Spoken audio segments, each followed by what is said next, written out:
ಇನ್ನು ಸೇನೆಯ ಬಗ್ಗೆ ರಾಜಕೀಯ ಏನೇ ಇರಲಿ, ಆದರೆ ಸೇನೆಯ ಬಗ್ಗೆಯೂ ಕೂಡ ಅನುಮಾನ ಪಡ್ತಾರೆ ಅಂತಂದರೆ ಇವರನ್ನೆಲ್ಲ ಒಂದ್ಸಲ ಸೇನೆಗೆ ಕಳಿಸ್ಬರ್ಬೇಕ್ರಿ. ನಾನು ಪದೇ ಪದೇ ಹೇಳ್ತೀನಿ, ಕಂಪಲ್ಸರಿಯಾಗಿ ರಾಜಕೀಯಕ್ಕೆ ನೀವು ಸೇರ್ಕೊಳ್ಬೇಕು ಅಂದರೆ ನಿಮ್ಮ ಅರ್ಹತೆ ಏನಿರಬೇಕು ಅನ್ನೋದ್ರೆ ಅದರ ಲಿಸ್ಟಲ್ಲಿ ಮೊದಲನೇದಾಗಿ ಬರಬೇಕಾಗಿರೋದು 2 ವರ್ಷ ನೀವು ಸೇನೆಯಲ್ಲಿ ಕೆಲಸ ಮಾಡ್ಕೊಂಡು ಬಂದಿರಬೇಕು. ಅದು ಮಾತ್ರ ಅರ್ಹತೆ ಆಗಿಬಿಡಬೇಕು. ಅದಾದ ನಂತರ ಉಳಿದಿದ್ದೆಲ್ಲ ಕ್ವಾಲಿಫಿಕೇಶನ್ ನೋಡ್ಕೊಳಕ್ಕೆ ಬರುತ್ತೆ. ಈಗ ಈ ಶಾಸಕರಿದಾರಲ್ಲ, ಕೊತ್ತೂರು ಮಂಜುನಾಥ್, ಅವ್ರು ಕೊಟ್ಟಂಥ ಹೇಳಿಕೆ ವಿಚಾರದಲ್ಲಿ ರಾಜಕೀಯ ಜೋರಾಗ್ತಾ ಇದೆ. ಹಲವು ರೀತಿಯಾದಂಥ ಟೀಕೆಗಳನ್ನು ಮಾಡ್ತಿದ್ದಾರೆ, ಹಲವು ರೀತಿಯಾದಂಥ ಪ್ರಶ್ನೆಗಳನ್ನು ಎತ್ತಾ ಇದ್ದಾರೆ. ಏನಾಯಿತು ಈ ವಿಚಾರದಲ್ಲಿ ಬೆಳವಣಿಗೆ ನೋಡಿ ಸ್ಟೋರಿಯನ್ನು. ಆಪರೇಷನ್ ಸಿಂಧೂರ ಬಗ್ಗೆ ಕಾಂಗ್ರೆಸ್ ಅನುಮಾನ, ಎಂಎಲ್ಎ ಕೊತ್ತೂರು ಮಂಜುನಾಥ್ಗೆ ಸಂಕಷ್ಟ, ರಾಜ್ಯದೆಲ್ಲೆಡೆ ಕೇಸ್ ದಾಖಲಿಗೆ ಮುಂದಾದ ಬಿಜೆಪಿ. ಹೌದು, ಆಪರೇಷನ್ ಸಿಂಧೂರ ಬಗ್ಗೆ ಅನುಮಾನ ವ್ಯಕ್ತಪಡಿಸಿ ಹೇಳಿಕೆ ಕೊಟ್ಟಿದ್ದ ಕಾಂಗ್ರೆಸ್ ಶಾಸಕ ಕೊತ್ತೂರು ಮಂಜುನಾಥ್ಗೆ ಈಗ ಸಂಕಷ್ಟ ಎದುರಾಗಿದೆ. ಕೈ ಶಾಸಕನ ವಿರುದ್ಧ ದೂರನ್ನು ಕೊಡೋದಕ್ಕೆ ಬಿಜೆಪಿ ಸಿದ್ಧತೆ ನಡೆಸಿದೆ. ಬೆಂಗಳೂರು, ಕೋಲಾರ ಸೇರಿದಂತೆ ರಾಜ್ಯದ ಹಲವೆಡೆ ದೂರು ಕೊಡುವ ಮೂಲಕ ಕೇಸ್ ಹಾಕಿಸೋದಕ್ಕೆ ಮುಂದಾಗಿದೆ. ಆಪರೇಷನ್ ಸಿಂಧೂರ ಬಗ್ಗೆ ಅನುಮಾನ ವ್ಯಕ್ತಪಡಿಸಿದ ಶಾಸಕರಿಗೆ ಪಾಕಿಸ್ತಾನ ಕಳುಹಿಸಿಕೊಡೋಣ ಅಂತೇಳಿ ಬಿಜೆಪಿ ನಾಯಕರು ಕಾಲೆಳೆದಿದ್ದಾರೆ. ನಾನು ಸಿದ್ದರಾಮಯ್ಯನವರಿಗೆ ಆಗ್ರಹ ಮಾಡ್ತೀನಿ, ಕರ್ನಾಟಕ ರಾಜ್ಯದಲ್ಲಿ ಕಾಂಗ್ರೆಸ್ ನಾಯಕರ ಬಾಯನ್ನು ನೀವು ಮುಚ್ಚಿಸಬೇಕು. ಇಲ್ಲದೆ ಹೋದ್ರೆ ನೀವು ಪಾಕಿಸ್ತಾನ ಪ್ರವಾಸ ಭಾಗ್ಯವನ್ನ ಒಂದ್ಸಾರಿ ಅವರಿಗೆ ಅದೊಂದು ಭಾಗ್ಯವನ್ನು ಕೊಟ್ಬಿಡಿ. ಯಾರ್ಯಾರು ಈ ನಾಯಕರು ಅಸಂಬದ್ಧವಾಗಿ ಮಾತಾಡ್ತಾ ಇದ್ದಾರೆ, ಸೈನಿಕರ ವಿರುದ್ಧ ಮಾತಾಡ್ತಾ ಇದ್ದಾರೆ, ಯಾರು ಸಾಕ್ಷಿ ಕೇಳ್ತಾ ಇದ್ದಾರೆ, ಅವರನ್ನ ನೀವು ಪಾಕಿಸ್ತಾನ ಕಳಿಸಿ. 1 ವರ್ಷಕ್ಕೆ ಒಂದ್ಸರಿ ಅಲ್ಲಿ ಅಧ್ಯಯನ ಮಾಡ್ಲಿ. ನಮ್ಮ ಸೈನಿಕರು ಎಲ್ಲಿ ಹೊಡೆದ್ರು, ಯಾವ ಏರ್ ಬೇಸ್ ಅನ್ನ ಹೊಡೆದ್ರು, ಎಲ್ಲೆಲ್ಲಿ ಏನ್ ಮಾಡಿದ್ರು, ಸ್ವತಃ ಸಾಕ್ಷಿ ಸಂಗ್ರಹ ಮಾಡಿ ಬರ್ಲಿ.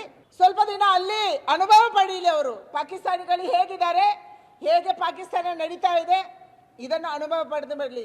ಅಲ್ಲಿ ಹೊಡೆದ್ಬಿಟ್ವಿ, ಇಲ್ಲಿ ಹೊಡೆದ್ಬಿಟ್ವಿ, ಇಲ್ಲಿ ಹೊಡೆದ್ಬಿಟ್ವಿ, ಯಾರು ಹೊಡೆದಿದ್ದಾರೆ ಅಂತ ಏನು ಡಿಕ್ಲರೇಷನ್, ಯಾರು ಸತ್ತಿದ್ದಾರೆ, ಏನಾಗಿದೆ, ಏನು. ನಾವು ಸಾಮಾನ್ಯ ಪ್ರಜೆಗಳ ಮೇಲೆ ಎಲ್ಲೇ ಆಗಲಿ ವಾರ ಮಾಡುವಂಥದ್ದನ್ನು ನಾವು ವಿರೋಧ ಮಾಡ್ತೇವೆ. ಸಾಮಾನ್ಯ ಪಾಕಿಸ್ತಾನ ಪ್ರಜೆಗಳಾಗ್ಬೋದು, ಕರ್ನಾಟಕ ಪ್ರಜೆಗಳಾಗ್ಬೋದು, ಭಾರತ ದೇಶ ಪ್ರಜೆಗಳಾಗ್ಬೋದು, ಬಾಂಗ್ಲಾದೇಶ ಆಗ್ಬೋದು, ಚೈನಾ ಆಗ್ಬೋದು, ಅಫ್ಘಾನಿಸ್ತಾನ ಆಗ್ಬೋದು, ಯಾವುದೇ ದೇಶದ ಸಾಮಾನ್ಯ ಪ್ರಜೆಗಳ ಮೇಲೆ ವಿರೋಧ, ಏನಾದರೂ ವಾರ ಮಾಡೋದು ಇಂಥದ್ದು ಮಾಡಿದ್ರೆ ನಾವು ವಿರೋಧನೇ. ಅದಕ್ಕೆ ಆ ಟೆರರಿಸ್ಟ್ಗಳು ಯಾರು, ಬೇರೆ ಯಾವುದು, ಬುಡ ಯಾವುದು, ಕೊಂಬೆ ಯಾವುದು, ರೆಂಬೆ ಯಾವುದು, ಎಲ್ಲವನ್ನು ಹಿಡಿದು ಎಲ್ಲವನ್ನು ಹೊಡಿಬೇಕಾಗಿತ್ತು. ಅವ್ರು 4 ಜನ 5 ಜನ ಬಂದವರು ಎಲ್ಲೋದ್ರು? ನಮ್ಮ ಊರಲ್ಲಿ ಬಂದು ನಮಗೆ ಹೊಡೆದ್ಬಿಟ್ಟು ಅವರು ಎಲ್ಲಿ ತಪ್ಪಿಸ್ಕೊಂಡು ಹೋಗೋಕ್ಕೆ ಅವಕಾಶ ಎಲ್ಲಿದೆ? ಯಾಕೆ ಬೌಂಡ್ರಿನಲ್ಲಿ ನಮ್ಮವ್ರು ಯಾರು ಇಲ್ವಾ? ನಮ್ಮದು ಸೆಕ್ಯೂರಿಟಿ ಇಲ್ವಾ? ಹಂಗಂದರೆ ಸೆಕ್ಯೂರಿಟಿ ವೈಫಲ್ಯವಾಗಿದೆಯಾ? ಇಂಟೆಲಿಜೆನ್ಸ್ ವೈಫಲ್ಯವಾಗಿದೆಯಾ?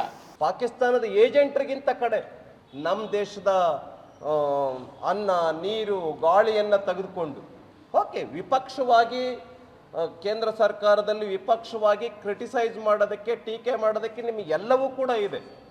ಆದರೆ ದೇಶವನ್ನು ಬೆಲೆ ಕೊಟ್ಟು ಅಲ್ಲ, ಸೈನಿಕರನ್ನು ಬಲಿ ಕೊಟ್ಟು ಅಲ್ಲ. ಸೈನಿಕರು, ಎಷ್ಟು ಜನ ಸೈನಿಕರು ಪಾಕಿಸ್ತಾನದ ಭಯೋತ್ಪಾದನೆಗೆ ಬಲಿಯಾಗಿದ್ದಾರೆ ನಮ್ಮ ದೇಶದೊಳಗಡೆ? ಅದ್ರ ಬಗ್ಗೆ ಒಂದು ಸಣ್ಣ ಕಳಕಳಿ ಬೇಡವಾ? ಕೊತ್ತೂರು ಮಂಜುಗೆ ಸೈಟ್ ಬಗ್ಗೆ ಅಷ್ಟೇ ಗೊತ್ತು, ದೇಶ, ಯುದ್ಧ ಇದೆಲ್ಲ ಗೊತ್ತಿಲ್ಲ ಎಂದ ಬಿಜೆಪಿ.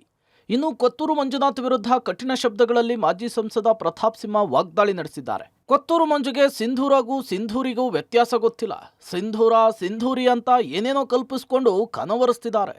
ದೇಶ, ಯುದ್ಧ ಇದೆಲ್ಲ ಕೊತ್ತೂರು ಮಂಜುನಾಥ್ಗೆ ಅರ್ಥ ಆಗಲ್ಲ, ಅವ್ರಿಗೆ ಗೊತ್ತಿರೋದು ಭೂಮಿಯ ಚದರಡಿ ಮಾತ್ರ ಅಂಥೇಳಿ ಪ್ರತಾಪ್ ಸಿಂಹ ಟಾಂಗ್ ಕೊಟ್ಟಿದ್ದಾರೆ. ಏನು ಮಾಡಿದ್ದಾರೆ?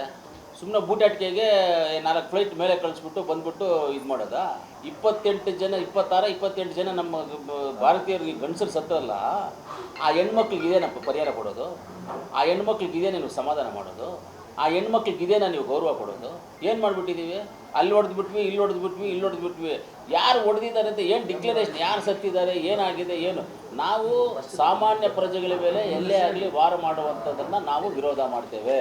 ಸಾಮಾನ್ಯ ಪಾಕಿಸ್ತಾನ ಪ್ರಜೆಗಳಾಗ್ಬೋದು, ಕರ್ನಾಟಕ ಪ್ರಜೆಗಳಾಗ್ಬೋದು, ಭಾರತ ದೇಶ ಪ್ರಜೆಗಳಾಗ್ಬೋದು, ಬಾಂಗ್ಲಾದೇಶ ಆಗ್ಬೋದು, ಚೈನಾ ಆಗ್ಬೋದು, ಅಫ್ಘಾನಿಸ್ತಾನ ಆಗ್ಬೋದು, ಯಾವುದೇ ದೇಶದ ಸಾಮಾನ್ಯ ಪ್ರಜೆಗಳ ಮೇಲೆ ಏನಾದರೂ ವಾರ ಮಾಡೋದು ಇಂಥದ್ದು ಮಾಡಿದ್ರೆ ನಾವು ವಿರೋಧನೇ. ಅದಕ್ಕೆ ಏನೋ 4 ಹೊಡೆದಿದ್ದೀವಿ ಅಂತ ಹೇಳ್ತಾ ಇದ್ದಾರೆ ಅಷ್ಟೇ. ನನಗೂ ನೋಡಿದ್ದೆ ಟಿವಿನಲ್ಲಿ, ನೀವು ಹೇಳಿದ್ದೆ, ನಾನು ನೋಡಿದ್ದೆ, ನನಗೇನು ಬೇರೆಯವ್ರು ಹೇಳಿದ್ದೆಲ್ಲ. ನಮಗಿಲ್ಲಿ ಸುಟ್ಟರುವಂಥ ಉಗ್ರರು ಯಾರು? ಅವ್ರು 4 ಜನ 5 ಜನ ಬಂದವರು ಎಲ್ಲೋದ್ರು? ನೆನ್ನೆ ಕೊತ್ತೂರು ಮಂಜು ಅವರು ಕೊಟ್ಟಿರುವಂಥ ಹೇಳಿಕೆಯನ್ನು ನೋಡಿದೆ. ಈ ಕೊತ್ತೂರು ಮಂಜು ಅವರಿಗೆ ಸಿಂಧೂರ, ಸಿಂಧೂರಿ, ಸ್ಕ್ವೇರ್ ಫುಟ್ಟು ಇದರಲ್ಲಿ ಗೊತ್ತಾಗೋದು ಒಂದೇ ಒಂದು ಅಂದರೆ ಸ್ಕ್ವೇರ್ ಫುಟ್ ಮಾತ್ರ. ಸಿಂಧೂರನೂ ಗೊತ್ತಾಗಲ್ಲ, ಸಿಂಧೂರಿ ಏನೋ ಅವ್ರಿಗೆ ಏನೇನೋ ಕಲ್ಪನೆಗಳು ಬರ್ಬೋದು, ಆದರೆ ಅವ್ರಿಗೆ ಸರಿಯಾಗಿ ಗೊತ್ತಾಗುವಂಥದ್ದು ಬರೀ ಸ್ಕ್ವೇರ್ ಫುಟ್ ಅಷ್ಟೇ. ಸರ್, ರೈತರ ಭೂಮಿನ ಕಬಳಿಸ್ಕೊಂಡು ಲೇಔಟ್ ಮಾಡಿಕೊಂಡು ಸ್ಕ್ವೇರ್ ಫುಟ್ಟಲ್ಲಿ ಮಾರಾಟ ಮಾಡಿ ಒಂದು ಸೈಟನ್ನು 4 ಜನಕ್ಕೆ ಮಾರಾಟ ಮಾಡಿ ಕಾಸು ಮಾಡ್ಕೊಳ್ಳಿ. ನಿಮಗೆ ಸಿಂಧೂರಿಗೂ ಸ್ಕ್ವೇರ್ ಫುಟ್ಟಿಗೂ ಡಿಫ್ರೆನ್ಸೇ ಗೊತ್ತಿಲ್ಲ. ನಿಮಗೆ ಅರ್ಥ ಆಗುವಂಥದ್ದು ಬರೀ ಸ್ಕ್ವೇರ್ ಫುಟ್ ಮಾತ್ರ. ಕೋಲಾರದ ಜನ ಇದಾರಲ್ಲ, ಮುಂದೊಂದು ದಿನ ನಿಮಗೆ ಪಾಠ ಕಲಿಸ್ತಾರೆ.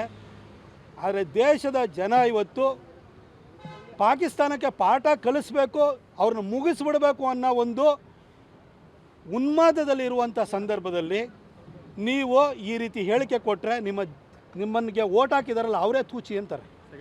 ಮೋದಿ ತೆಗಳಿದ ಸಂತೋಷ್ ಲಾಡ್ಗೂ ಗುದ್ದು. ನೇಹಾ ಪ್ರಕರಣವನ್ನ ಪ್ರಸ್ತಾಪಿಸಿ ಬಿಜೆಪಿ ತಿರುಗೇಟು. ಪ್ರಧಾನಿ ಮೋದಿ ವಿರುದ್ಧ ಮೊನ್ನೆ ಸಚಿವ ಸಂತೋಷ್ ಲಾಡ್ ನೀಡಿರುವ ಹೇಳಿಕೆಯನ್ನ ಬಿಜೆಪಿ ಪ್ರಸ್ತಾಪಿಸಿ ತಿರುಗೇಟು ಕೊಟ್ಟಿದೆ.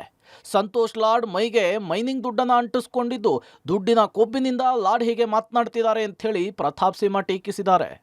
ಮತ್ತೊಂದು ಕಡೆ ಸಚಿವ ಸ್ಥಾನವನ್ನು ಉಳಿಸಿಕೊಳ್ಳುವುದಕ್ಕೆ ಪಾಕಿಸ್ತಾನದ ಪರವಾಗಿ ಲಾಡ್ ಹೇಳಿಕೆ ಕೊಡ್ತಿದ್ದಾರೆ ಅಂಥೇಳಿ ಬಿಜೆಪಿ ವಕ್ತಾರ ರವಿಕುಮಾರ್ ಟೀಕಿಸಿದ್ದಾರೆ. ಈ ಕೊತ್ತೂರು ಮಂಜೂರಿಗೆ ಸಿಂಧೂರಿ ಸ್ಕ್ವೇರ್ ಫುಟ್ಟು, ಇದರಲ್ಲಿ ಗೊತ್ತಾಗೋದು ಒಂದೇ ಒಂದು ಅಂದರೆ ಸ್ಕ್ವೇರ್ ಫುಟ್ ಮಾತ್ರ. ಸಿಂಧೂರನೂ ಗೊತ್ತಾಗಲ್ಲ, ಸಿಂಧೂರಿ ಏನೋ ಅವ್ರಿಗೆ ಏನೇನೋ ಕಲ್ಪನೆಗಳು ಬರ್ಬೋದು, ಆದರೆ ಅವ್ರಿಗೆ ಗೊತ್ತಾಗೋದು ಸರಿಯಾಗಿ ಗೊತ್ತಾಗುವಂಥದ್ದು ಬರೀ ಸ್ಕ್ವೇರ್ ಫುಟ್ ಅಷ್ಟೇ. ಸರ್, ರೈತರ ಭೂಮಿನ ಕಬಳಿಸ್ಕೊಂಡು ಲೇಔಟ್ ಮಾಡಿಕೊಂಡು ಸ್ಕ್ವೇರ್ ಫುಟ್ಟಲ್ಲಿ ಮಾರಾಟ ಮಾಡಿ ಒಂದು ಸೈಟನ್ನು 4 ಜನಕ್ಕೆ ಮಾರಾಟ ಮಾಡಿ ಕಾಸು ಮಾಡ್ಕೊಳ್ಳಿ. ನಿಮಗೆ ಸಿಂಧೂರಿಗೂ ಸ್ಕ್ವೇರ್ ಫುಟ್ಟಿಗೂ ಡಿಫ್ರೆನ್ಸೇ ಗೊತ್ತಿಲ್ಲ. ನಿಮಗೆ ಅರ್ಥ ಆಗುವಂಥದ್ದು ಬರೀ ಸ್ಕ್ವೇರ್ ಫುಟ್ ಮಾತ್ರ. ಕೋಲಾರದ ಜನ ಇದಾರಲ್ಲ, ಮುಂದೊಂದು ದಿನ ನಿಮಗೆ ಪಾಠ ಕಲಿಸ್ತಾರೆ.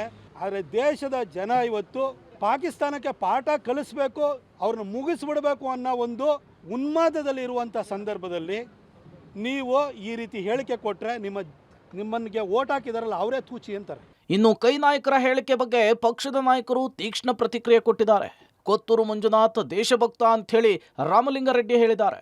ಇನ್ನೊಬ್ಬ ಸಚಿವ ಕೃಷ್ಣ ಬೈರೇಗೌಡ ಇದು ಅವರ ವೈಯಕ್ತಿಕ ಹೇಳಿಕೆ ಅಂತ ಜಾರ್ಕೊಂಡಿದ್ದಾರೆ. ಕೊತ್ತೂರು ಮಂಜುನಾಥ್ ಸೈನ್ಯದ ಬಗ್ಗೆ ಬಹಳ ವಿಶ್ವಾಸ. ಸೈನ್ಯ ಇನ್ನೂ ಫ್ರೀ ಬಿಟ್ಬಿಟ್ಟಿದ್ರೆ ಇನ್ನೂ ಹೆಚ್ಚಿನ ಪಾಕಿಸ್ತಾನಕ್ಕೆ ಬುದ್ಧಿ ಕಲಿಸ್ಬಿಡೋರು. ಬಿಜೆಪಿ ನಾಯಕರ ಬಗ್ಗೆ ಸಂಶಯ ಅವರು ಪಟ್ಟಿರ್ಬೋದು ಅಷ್ಟೇ. ಸೈನ್ಯದ ಬಗ್ಗೆ ಆಗಲಿ, ದೇಶದ ಬಗ್ಗೆ ಆಗಲಿ, ಅವ್ರ ಪಕ್ಕಾ ದೇಶಾಭಿಮಾನಿ ನಮ್ಮ ಮಂಜುನಾಥ್ ಅವರು. ಸೈನ್ಯದ ಬಗ್ಗೆ ಎಲ್ಲೂ ಕೂಡ ಅವ್ರು ಆ ರೀತಿ ಹೇಳಿಲ್ಲ. ಅಲ್ಲ, ಅವ್ರು ನಾನು ಅವ್ರು ಏನು ಹೇಳಿದ್ದಾರೆ ನನಗೆ ಗೊತ್ತೇ ಇಲ್ಲ. ನೀವು ಹೇಳಿದ್ದು ಕೇಳ್ತೀನಿ. ಈಗ ನಾವೆಲ್ಲ ಅಷ್ಟೇ, ಸೈನ್ಯದ ಬಗ್ಗೆ ನಮಗೆ ಅಪಾರವಾದ ಗೌರವ.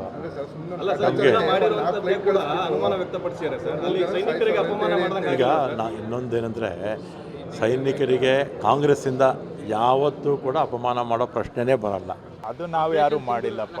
ಅದು ನೀವು ಇಲ್ಲ ಅವ್ರನ್ನ ಕೇಳಿ ನೀವು ದಯವಿಟ್ಟು ಅವೆಲ್ಲ ನೋಡ್ರಿ ಸೇನೆ ಬಗ್ಗೆ ನಾವ್ಯಾರು ಮಾತಾಡಿಲ್ಲ. ನಮ್ಮ ಕಾಂಗ್ರೆಸ್ ರಾಷ್ಟ್ರೀಯ ಅಧ್ಯಕ್ಷ, ಲೋಕಸಭೆಯಲ್ಲಿ ನಮ್ಮ ವಿರೋಧ ಪಕ್ಷದ ನಾಯಕರು, ನಮ್ಮ ಮುಖ್ಯಮಂತ್ರಿಗಳು, ಇವರು ಕಾಂಗ್ರೆಸ್ ಪಕ್ಷದ ಪ್ರತಿಬಿಂಬ. ನಾವು ಯಾವತ್ತೂ ಕೂಡ ನಮ್ಮ ಸೇನೆಗೆ ಸಂಪೂರ್ಣ ಬೆಂಬಲವನ್ನು ವ್ಯಕ್ತಪಡಿಸಿದ್ದೇವೆ ಅಷ್ಟೇ. ಇದು ಕಾಂಗ್ರೆಸ್ ಪಕ್ಷದ ನಿಲುವು. ಸ್ಟೇಟ್ಮೆಂಟ್ ಏನು ಕೊಟ್ಟಿದ್ದಾರೆ ಅಂತೇಳಿ ನನಗೆ ಮಾಹಿತಿ ಇಲ್ಲ. ಆದರೆ ರೈತರ ಇದು ಏನು ಸೈನಿಕರಿಗೆ ಅವಮಾನ ಆಗ್ತಕ್ಕಂಥ ರೀತಿಯಲ್ಲಿ ಯಾರು ಮಾಡಿದ್ರು ಕೂಡ ಅದು ತಪ್ಪೇನೆ. ಅದು ಯಾರು ಕೂಡ ಮಾಡಬಾರ್ದು.